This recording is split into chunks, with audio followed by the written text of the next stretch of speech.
साथ ये घटनाएं घटी उसकी वास्तविकता उन्हीं तक सीमित है। भूत प्रेतों और अपसामान्य विषयों के होने पर चैनल कोई दावा नहीं करता और ना ही प्रोत्साहन करता है, बस एक दावा करता है और वो है डर। यदि आप हमारे चैनल पे नए हो तो चैनल को सब्सक्राइब करना ना भूलें और बेल आइकन पे क्लिक करें ताकि हमारे सारे न्यूज स्टोरीज आप सबसे पहले देख सकें।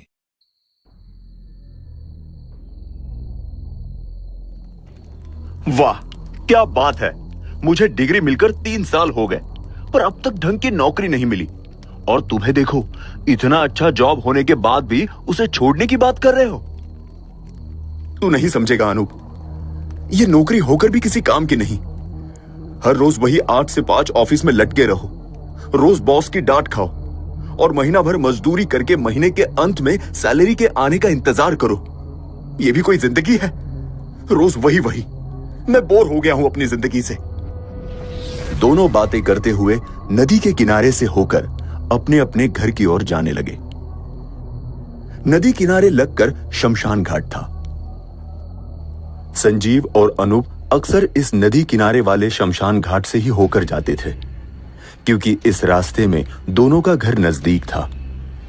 लगता है आज यहां एक मौत भी नहीं हुई है। देखो जरा, पूरा शमशान सिर्फ राख से भरा है, वरना इस वक्त पे यहां कोई चिताएं जलती हुई दिखती है। वो क्या है?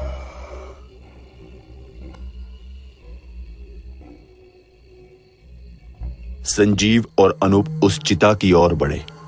पास ही पड़ी हुई लकड़ी से संजीव ने चिता की राख हटाई।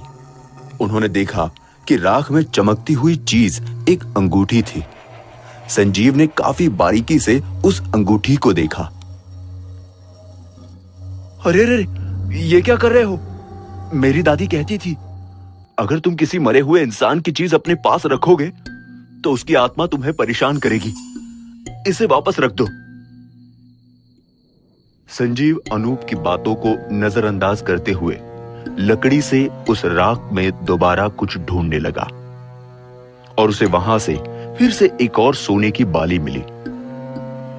संजीव ने उसे हाथ में पकड़कर एक अजीब सी हंसी के साथ अनूप की ओर देखा और अनूप समझ गया कि संजीव के दिमाग में इस वक्त क्या चल रहा है। दूसरे दिन मना करने के बाद भी संजीव शाम के वक्त उसे वापस शमशान लेकर आया। देखो, भूत वूत कुछ नहीं होते, सब दिमाग का वहम होता है। इस दुनिया में इंसान से बुरा कोई नहीं होता। मेरी बात मान, अब तुझे जॉब ढूंढने की जरूरत नहीं है। हम दोनों ऐसा बहुत सारा पैसा कमा सकते हैं। अनूप न चाहते हुए भी संजीव के साथ शामिल हो गया। दोनों हर शाम देर रात को शमशान में पड़ी लाख को छन्नी से छानते और उसमें सोने की चीजें ढूंढते। दोनों कुछ लाशों के मुंह में झांक कर देखने से भी पीछे नहीं हटते। दोनों शमशान से लाया हुआ सोना छोटे जोहरी के दुकानों पे बेचते और अच्छी खासी रकम कमाते। दोनों का ये काम अच्छा खासा चल रहा था। पर एक रात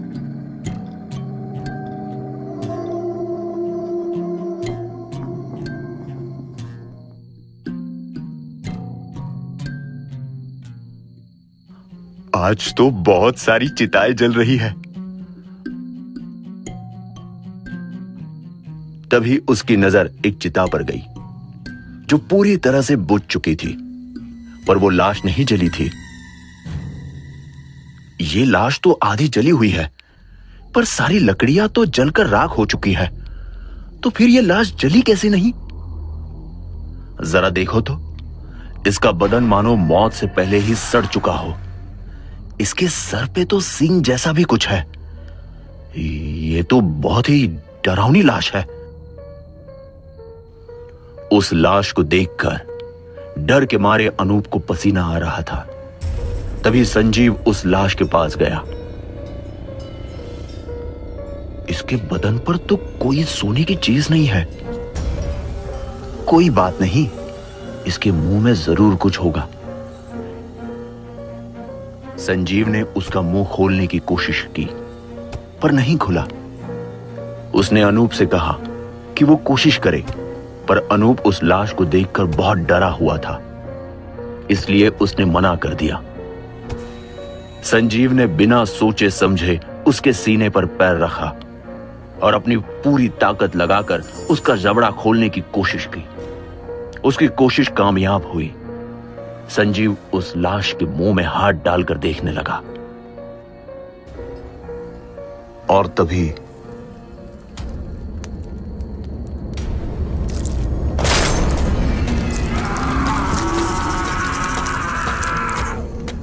मुझे मुझे मुझे छोड़ो प्लीज। अनूप, मुझे छोड़ो प्लीज प्लीज। अनूप अपने कांपते हुए हाथों से उस लाश के जबड़े को पकड़कर संजीव को छुड़ाने लगा।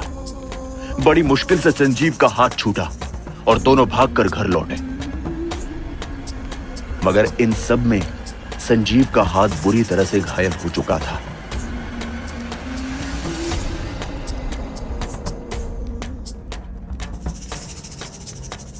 संजीव उस रात चैन की नींद नहीं सो पाया, क्योंकि उस हादसे ने किसी बुरे सपने की तरह उसे रात भर जगाए रखा।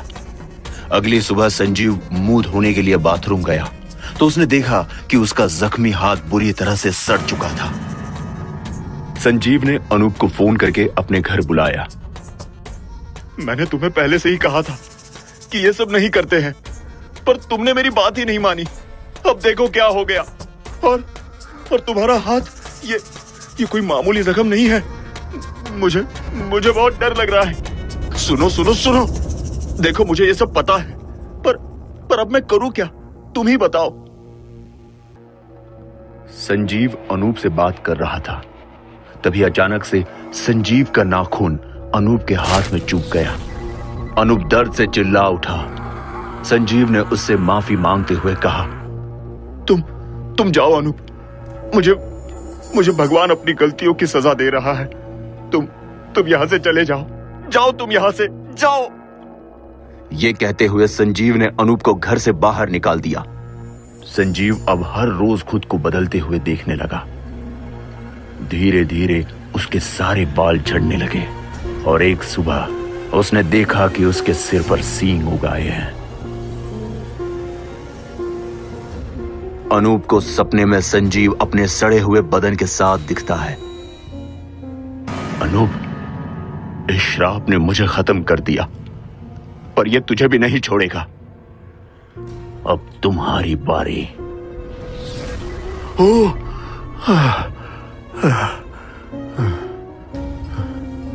शुक्र है कि यह सिर्फ सपना था।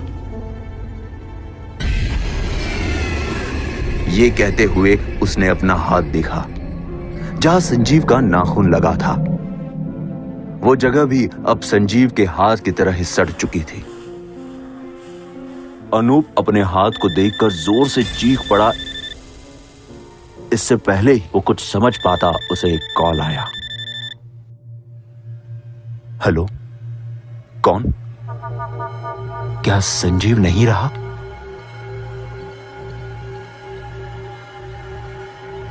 यह सुनकर अनूप के हाथों से उसका फोन छूट गया।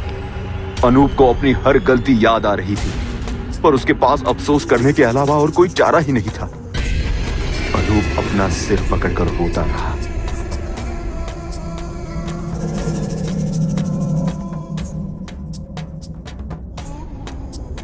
आखिर क्या हुआ अनूप के साथ? संजीव की मौत कैसे हुई? क्या था उसकी लाश में मिले हुए सोने का राज?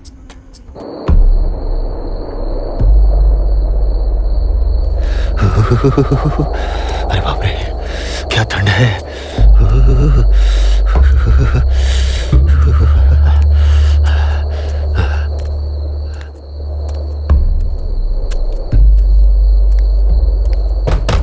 पिताजी, पिताजी, कौन है? कौन है? पिताजी, पिताजी मैं हूं, दरवाजा खोलिए पिताजी। मुकेश, तू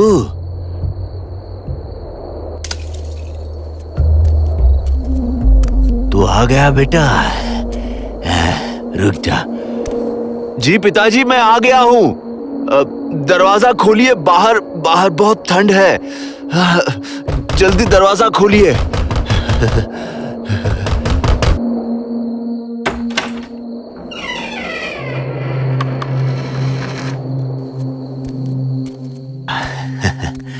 अंदर आ जा, तेरे लिए गरम खाना बना रहा था। आजा, बैठ। क्या हुआ आज शमशान में? क्या होना है पिताजी, हर रोज की तरह लाश आए, उन्हें जलाया गया। मैंने उन लोगों की मदद की और बदले में 1000 रुपए मुझे मिल गए, बस।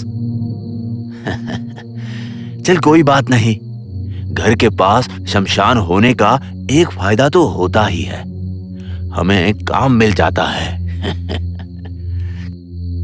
कहां पिताजी, इस काम से तो मैं तंग आ गया हूं। आपको पता है, हर कोई मिलता है तो मुझसे एक ही सवाल पूछता है, लाजपत जी ठीक है ना? सब आप ही के बारे में पूछते हैं मुझसे। अरे बेटा, इतने सालों से मैंने वहां काम किया, तो बस इसीलिए सबको याद हूं। थोड़ा समय रुक जा, फिर तुझे भी सब ऐसे ही याद रखेंगे। उन्हें तेरी आदत भी हो जाएगी। बेटा, मैं तो अब बूढ़ा हो चुका हूं, मुझसे अब काम कहां होने वाला है। इस प्रकार कुछ दिन बीत गए। लाजपत जी के मन में एक बार एक विचार आया, हो सकता है कि अब मैं कुछ दिनों बाद मर जाऊं। जिंदगी का कोई ठिकाना नहीं, पर मरने से पहले अपने बेटे के लिए कुछ भी करके नहीं जाऊंगा तो मेरा बेटा बेचारा अकेले कैसे सब कुछ संभालेगा। पता है पिताजी, आज शमशान में सभी निशाचर साधना की बात कर रहे थे। बेटा, ये निशाचर साधना क्या होती है? मुझे कुछ अच्छे से पता नहीं, पर वो कह रहे थे निशाचर साधना करने से वो निशाचर को बुला सकते हैं, और जब निशाचर आपकी साधना से खुश हो जाएगा तो आपके सामने आएगा और आप जो भी मांगेंगे वो पूरा करेगा। मतलब मेरी सारी इच्छाएं वो पूरी करेगा? कह तो सब यही रहे थे, पता नहीं कितना सच है और कितना झूठ। लाजपत निशाचर साधना की बात सुनकर उसके बारे में सोचने लगा। अगले ही दिन बाजार से कई किताबें उसने लाई और निशाचर साधना के बारे में वो पढ़ने लगा। मुझे ये करके देखना चाहिए, एक बार निशाचर को प्रसन्न कर दूं, फिर मेरी जिंदगी में कोई समस्या नहीं रहेगी। किताब में पढ़े तरीके से लाजपत शमशान की तरफ निकलता है। शमशान को जाने के बाद लाजपत निशाचर साधना शुरू करता है और मंत्र पढ़कर साधना शुरू कर देता है और वही प्रक्रिया करने लगता है। जब वो साधना करता था तब अनेकों प्रकार की डरावनी आवाज आती थी, बच्चे की रोने की, महिलाओं की चीखने की।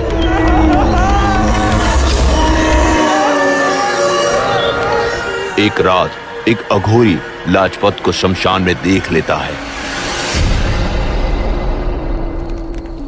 ऐ बूढ़े, तू क्या कर रहा है? और तुझे पता भी है इसका परिणाम क्या हो सकता है? अरे आप कौन हो? जाओ यहां से, मेरी साधना बर्बाद मत करो। ये मत कर मूर्ख, अभी भी कह रहा हूं, छोड़ दे ये सब। एक बार मैंने ये शुरू कर दिया है, अब निशाचर को बुलाकर ही मानूंगा। अघोरी डर कर वहां से भाग जाता है।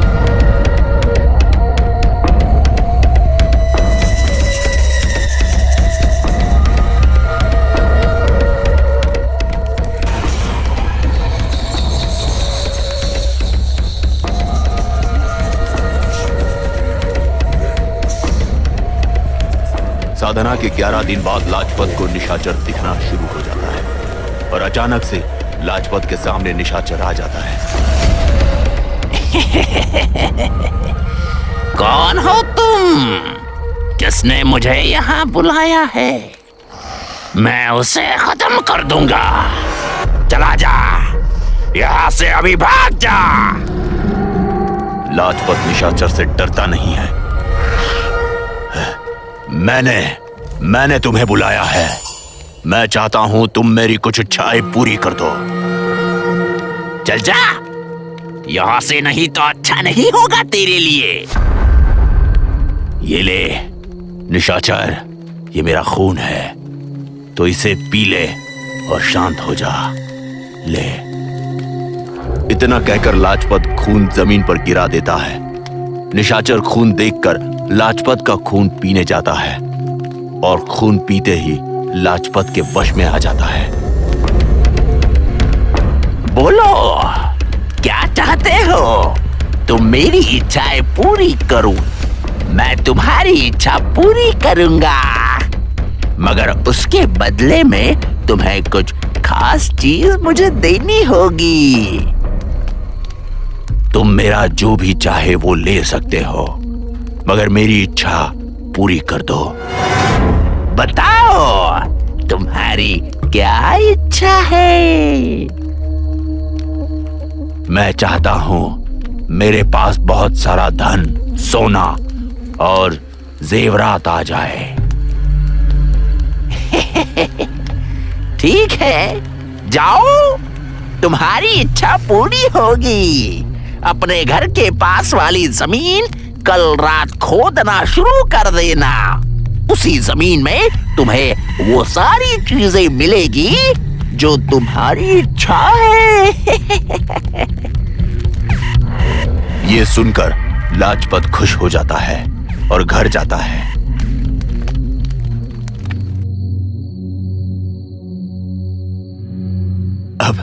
अब मेरे बेटे को कोई परेशानी नहीं आने वाली है। मैं उसके भविष्य के लिए बहुत कुछ छोड़ कर जाऊंगा। यही सोचकर वो पूरी रात चैन से सोता है।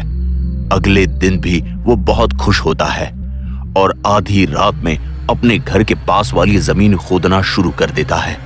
उसके जमीन के अंदर उसे वो सारी चीजें मिल जाती है जो उसने निशाचर से मांगी थी। सारी चीजें घर के अंदर ले जाकर रख देता हूं। सुबह मुकेश को बताऊंगा। अगली सुबह। अरे बेटा, मुकेश तू कहाँ है? देख तो जरा, मैंने तेरे लिए क्या क्या मंगवाया है। पिताजी मुझे बचा लीजिए, मुझे बचा लीजिए प्लीज। पिताजी मुझे बचा लीजिए। निशाचर लाजपत के बेटे मुकेश के अंदर जा चुका था। मैंने तुम्हें पहले ही कहा था, अगर तुम्हें मुझसे कुछ चाहिए तो तुम्हें मुझे तुम्हारा कुछ खास देना होगा। इसीलिए मैंने तेरा बेटा ही तुझसे ले लिया।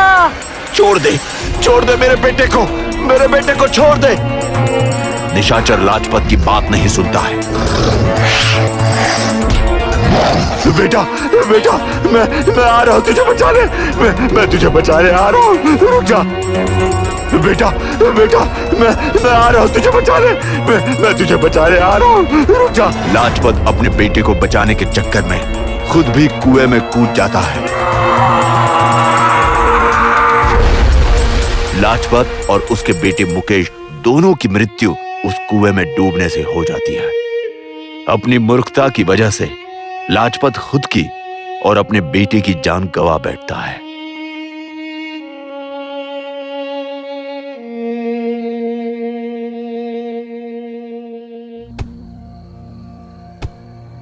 लाजपत ने जमीन से सोना, हीरे, जेवरात निकाले और वो खुश हो गया।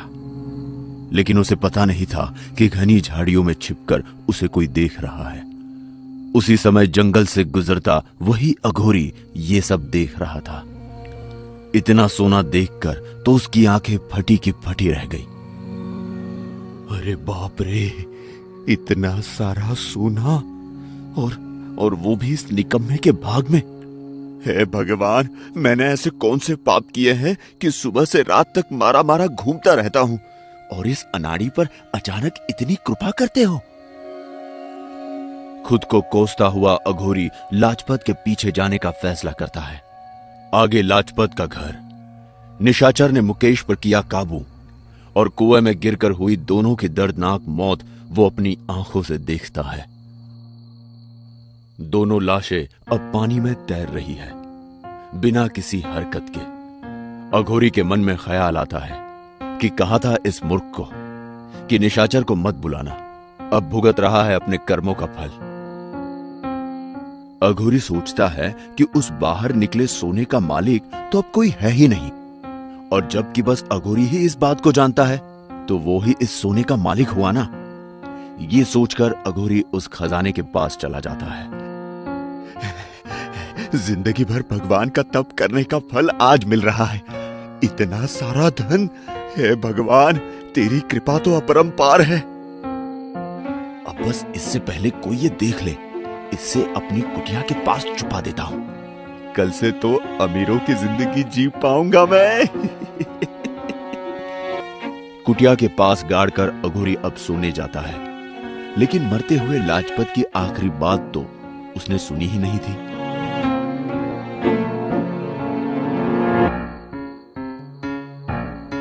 अपने जिस बेटे के लिए मैं सोने की लालच में आ गया, आज वो मेरा प्यारा बेटा ही नहीं रहा।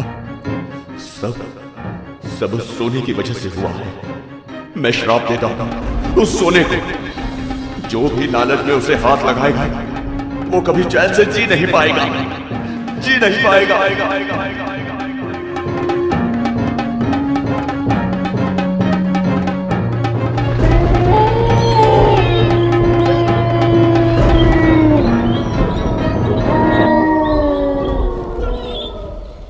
लाजपत के श्राप के कारण रोज चैन से सोने वाला अघोरी आज सो ही नहीं पा रहा है। उसे कई भयानक आवाजें सुनाई देने लगती है।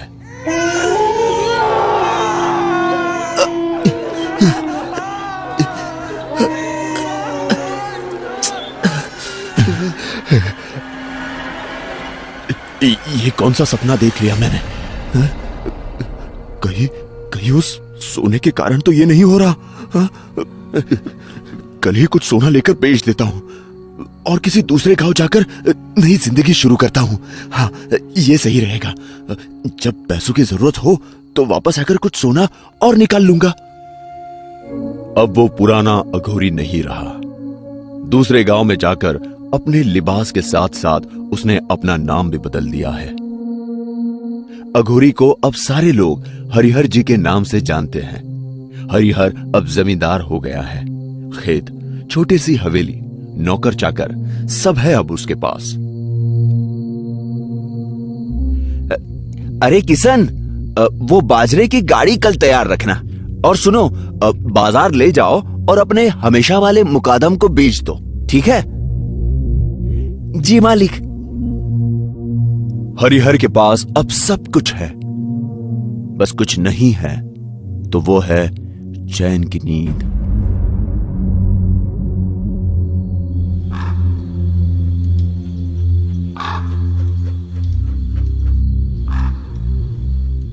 एक रात हरिहर उस खजाने से मिली और जिसे उसने अभी तक बेचा नहीं है, वो सोने की चैन उतारकर सोने जा रहा था। उसे पता भी नहीं था कि लाजपत और मुकेश को गुजरे आज पूरा 1 साल हो चुका है।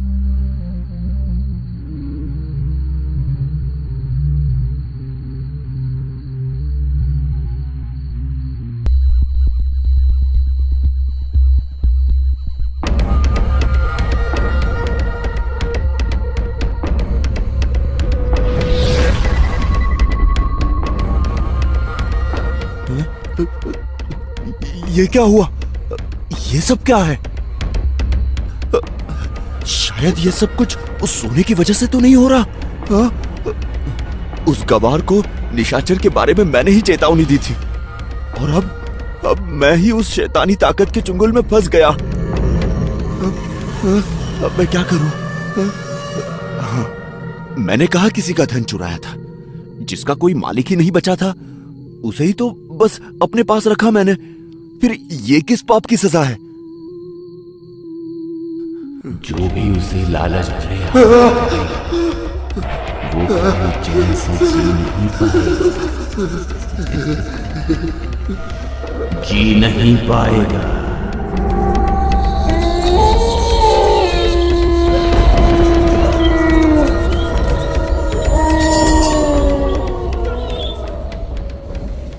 धीरे धीरे लाजपत के श्राप की वजह से हरिहर का शरीर अब सड़ने लगा था। धीरे धीरे उसकी छाती पर बना घाव सारे शरीर पर फैल रहा था। उन घाव से रेंगने वाले छोटे छोटे कीड़े अब बाहर आने लगे। इतना ही नहीं, उसके सिर पर 2 सींग भी आने लगे थे। शर्म के मारे उसका घर से बाहर निकलना ही बंद हो गया।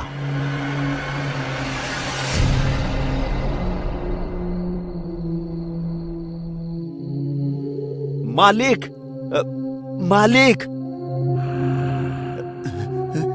क्या है? मालिक, फसल काटने का समय आ चुका है। मैंने मजदूर मंगवाए हैं। कल जरा आप खेतों में चलकर उनसे बात कर लीजिए। काम चोरी नहीं करेंगे तो फिर सही रहेगा। तुम ही जाकर बात कर लो, चाहे फसल कटे या वैसे ही रहे। मुझे यहां आकर तंग मत करो, चलो जाओ। धीरे धीरे करके हरिहर का पूरा शरीर अब सड़ चुका था। उसके शरीर में अब ताकत ही नहीं बची थी। हरिहर न रात को सो पाता न दिन में, और ना ही वो कुछ खा पाता था। अगर कोई खाकर खुश था तो वो कीड़े थे जो हरिहर का शरीर खाकर मोटे मोटे बनते जा रहे थे। ये दर्द अब हरिहर से बर्दाश्त नहीं होता था। अरे भाई, क्या हुआ अपने मालिक को? ऐसे क्यों चिल्ला रहे हैं? हाँ भानु, ऐसी भयानक चीखें तो मैंने जिंदगी में कभी सुनी ही नहीं। मालिक ना खुद बाहर आते हैं ना हमें अंदर आने देते हैं। धीरे धीरे हरिहर की चीखें अब रुक गई। हरिहर का मृत शरीर अब पहचानना भी मुश्किल हो गया था।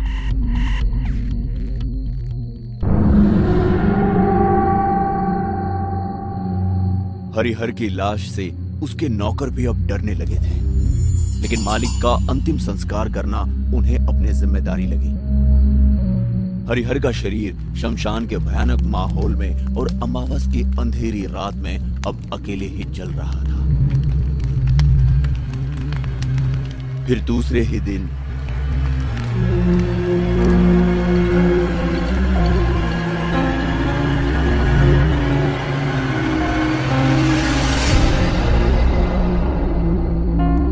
ये लाश तो आधी जली हुई है, पर सारी लकड़ियां तो जलकर राख हो चुकी है।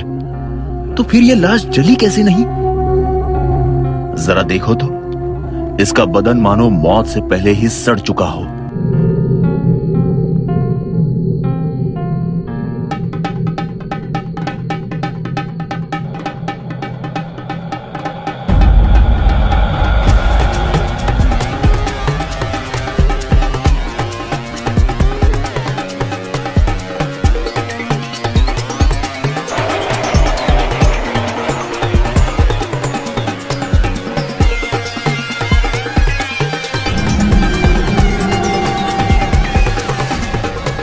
जो भी उसे लालच भरे हाथ लगाएगा वो कभी चैन से जी नहीं पाएगा। जी नहीं पाएगा।